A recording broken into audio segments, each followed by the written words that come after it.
Listen, I was happy to win a match. It's been so long, so yeah, that was my assessment. Good stuff. Okay, let's start down there. Serena, congratulations on the win. You mentioned in your on-court interview that you didn't know this would be back in Toronto. So I'm just Yeah. curious, given that your success here, what this win means. I mean, it's just one win, for it takes a lot, but I was happy, like I said, to have a win. It's been a very long time. Forgot what it felt like.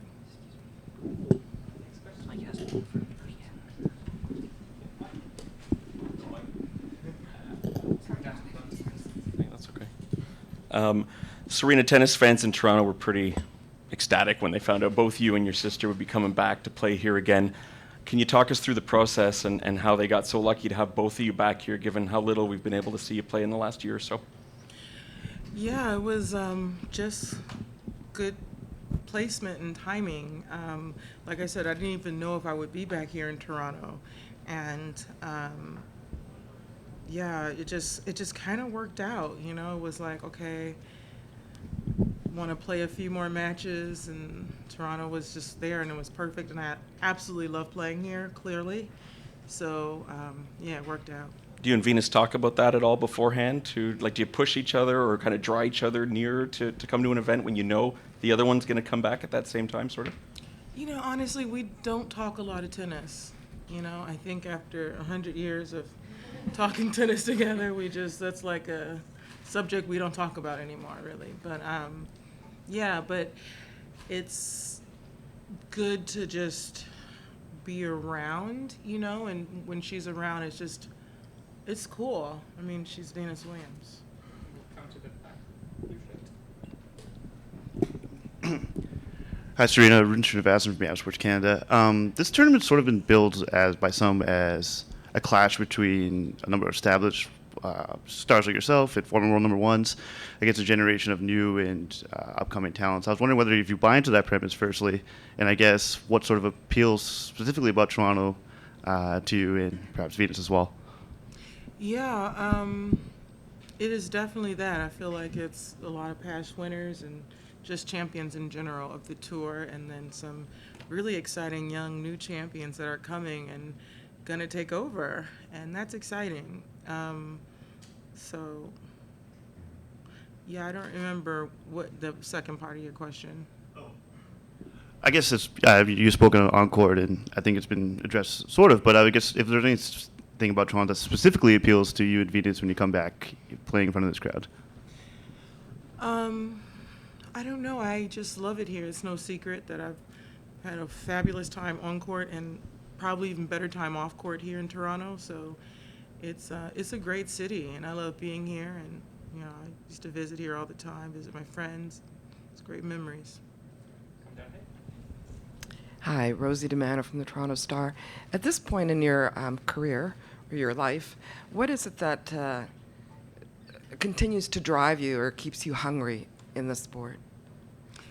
I don't know. I guess there's just a light at the end of the tunnel. What is that like? I don't know. I'm getting closer to the light, so that's yeah. So that's like lately. That's been it for me. I can't wait to get to that light. I know you're joking, but can you? I'm not joking. Okay, so then explain to me what the light is to you, what the light represents. Freedom. Yeah, I love playing though. It's like it's amazing, but it's like I can't do this forever. So it's just like sometimes you just want to try your best to enjoy the moments and do the best that you can. We'll come down here. This gentleman.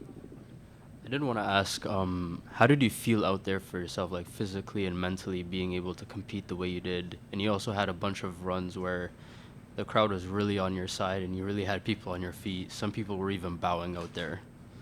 Wow, I didn't see that, but that's incredible. I feel good. I felt like I competed well today, and I think that's what I needed to do is just to compete. And mentally, I feel I'm getting there. I'm not where I normally am, and I'm not where I want to be. But I think any match that I play, whether I win or lose, it helps me get there mentally because I haven't played a lot in the last year, 2 years.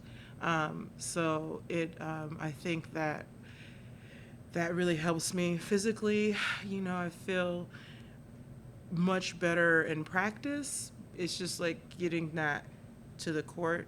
But literally, I'm the kind of person who just takes one or two things and then it clicks. So I'm just waiting on that to click. Last couple of questions coming back to Nick. Nick in the polo shirt. Serena, there's a video of Olympia giving you several high fives downstairs after the win, especially where she is at the age she is now. What does it mean to you I think she's creating some memories now of being able to know that you're on court and seeing you do your work. What does it mean to you to have that moment with her? And what advice is Olympia giving you pre-match? She's never sat at my match. So I was super excited. I looked over and I saw her in the middle of the first set, and I was like, oh my God, why is she here? And then I went into mom mode, does she have on her sun cream? I was like, okay, Serena, should I say something take her upstairs to the suite? Because she's never been to my match. So it's kind of cool that it happened in Toronto, but I didn't expect it. But I was like, okay, Serena, just let go and enjoy this. And, it was good for her to have that memory. I mean, it's pretty cool, and she's never had it because I've always kept her away. And I'm so happy that she came out there, and so it was good. She doesn't give me a lot of advice before the match because, she just has a lot of fun. This kid has a lot of fun, but honestly, it was really cool, and I was really happy. And then I was like, okay, no racket smashing. Stay calm. Yeah. The last two questions starting at the back there. Serena, I was wondering if you could describe, as the greatest player of all time, what is going through your mind during the breaks that you get in between the games, not just the match here, but in general along the years. I try to stay in the moment, and I think there's a reason that they use that expression, because I've had a wonderful career. And so for me, it's just okay, how do I tap into that, and really just, truly having that self-belief. I think that's super important. And like I said, it's just been tricky because I haven't played in so long, and then getting a little glimpse here or there, you can see that it's there, and just having to just let it click. And once that clicks, I think it'll feel better. Finally to Chico in the red. Chico Nisham from the Score. Serena, throughout the week, a lot of the young players have talked about how you've had an impact on their careers and influenced them growing up. What's it like seeing them have success like the Cocos, Iga, and Layla? And how does it feel to you to know that you've had some kind of impact in their development in the future of women's tennis? It's great to, have an impact, I think, in anyone's life. Because people had impact in my life, and I know what it felt like to just want to be like that and to be better. And so it's a good feeling to just have other people feel that way about you, and and just encourage them to be better, because that's what it's all about, right? It's about making your mark, and then someone else does better, and that's kind of how it keeps going.